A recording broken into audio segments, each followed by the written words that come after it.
The world under lockdown. In normally bustling New Delhi, birds sing out in deserted streets. There is no one at Greece's tourist hotspots.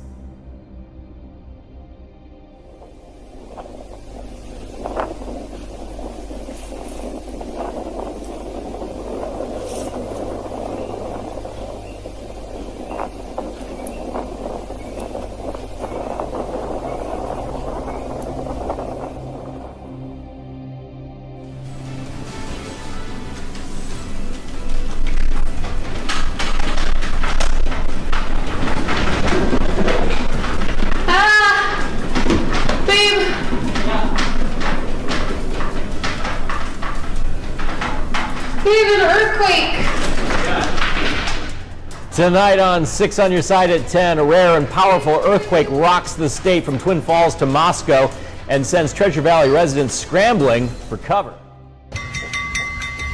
From cracks in the street to other signs of damage, Boise, Idaho got lucky from a big quake centered just about 75 miles to the north and east.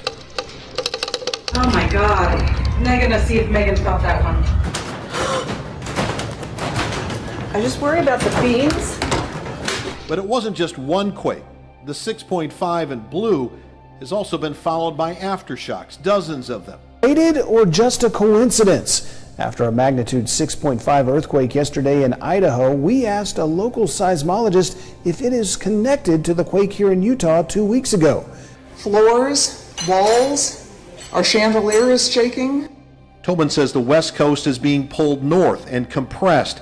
It creates a rotational effect east to that part of Idaho, which instead of being squeezed is actually being stretched and expanded. So far this year, we tragically lost Kobe Bryant. Sports has been canceled. The coronavirus has us isolated inside our own homes, and now an earthquake? Can we just start 2020 over? And I know I'm not the only one who feels this way. Some years are like this and some years are calm, and you never know. This is Mecca after the Saudi authorities imposed a full lockdown.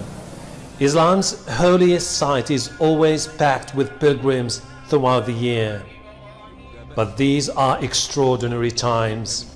These farmers in eastern Kenya's Kitui County are running out of time. They were invaded by millions of desert locusts that used their farms to breed.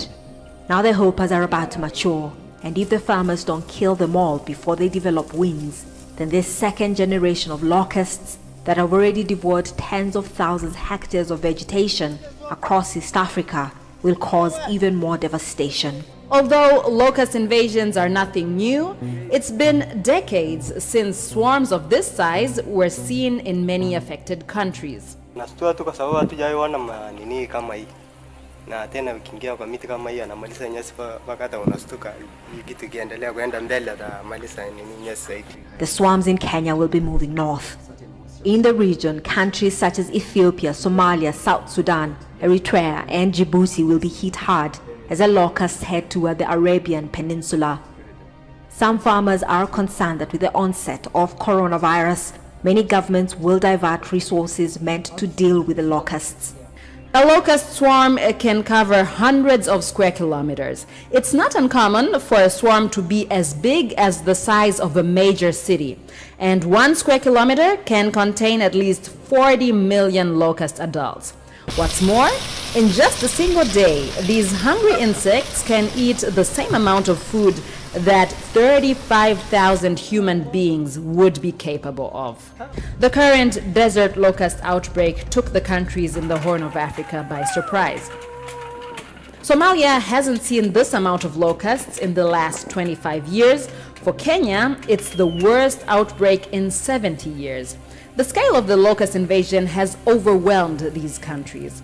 We start with breaking news. A 5.3 magnitude earthquake just hit an area that's just north of Yosemite.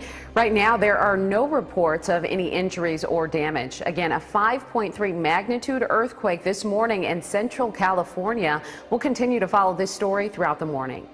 A 5.3 magnitude earthquake hit near the California-Nevada border this morning at 7:36. The epicenter was 31 miles northeast of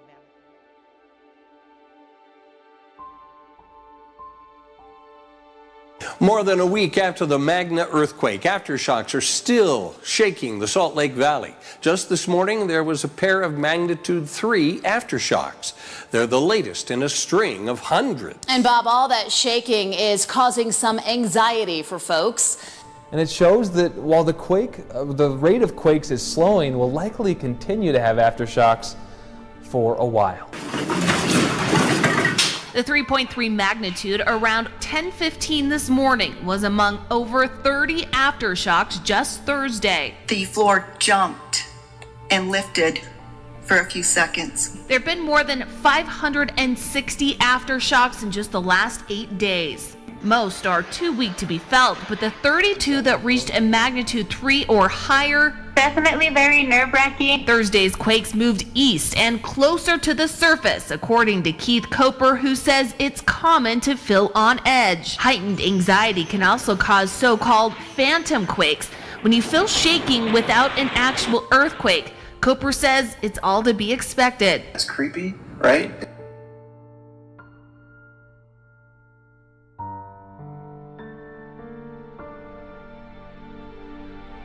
Says it's different from what happened here in Utah on March 18th.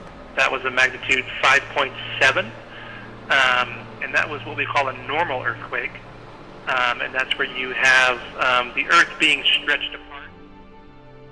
Who felt the shaking from that earthquake all the way down here in Utah are now wondering if the Idaho earthquake is somehow related to the earthquake we had 2 weeks ago in Magna. 2 earthquakes, just a matter of weeks apart. And he says the 2 earthquakes are not related. He says it's sort of a coincidence. Make sure you look up tonight because it's expected to be the biggest and brightest supermoon of the year. The supermoon happens when there's a full moon that's closer to the Earth than it's normally.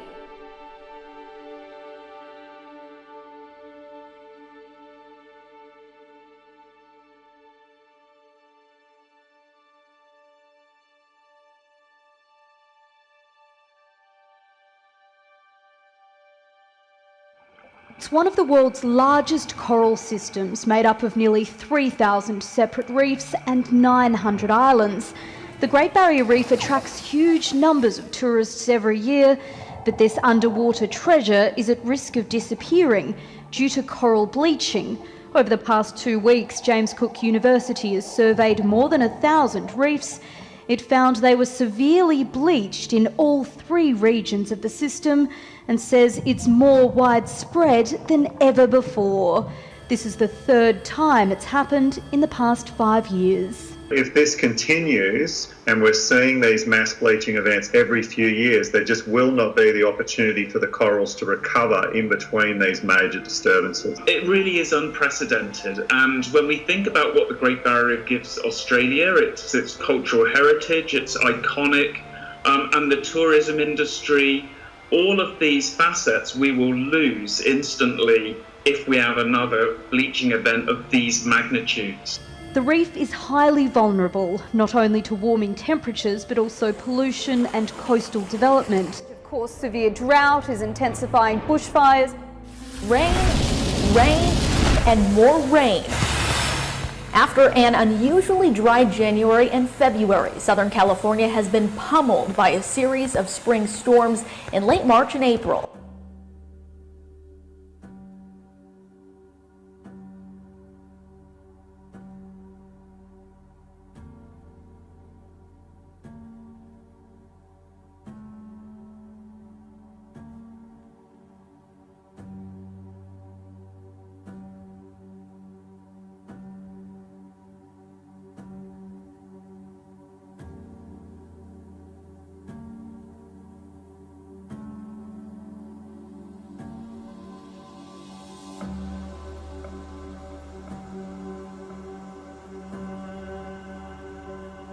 An unprecedented response to a virus unknown to the world just a few months ago. Now on nearly every continent, country and street. It's been called the crossroads of the world, but these days no one is going anywhere. New York, the center of American culture and commerce. Even the famously busy Grand Central Station is eerily quiet. During normal times, 3/4 of a million people would pass through here each day. Italy ordered a national lockdown. 2 days later, the World Health Organization made a rare declaration. We're deeply concerned both by the alarming levels of spread and severity and by the alarming levels of inaction.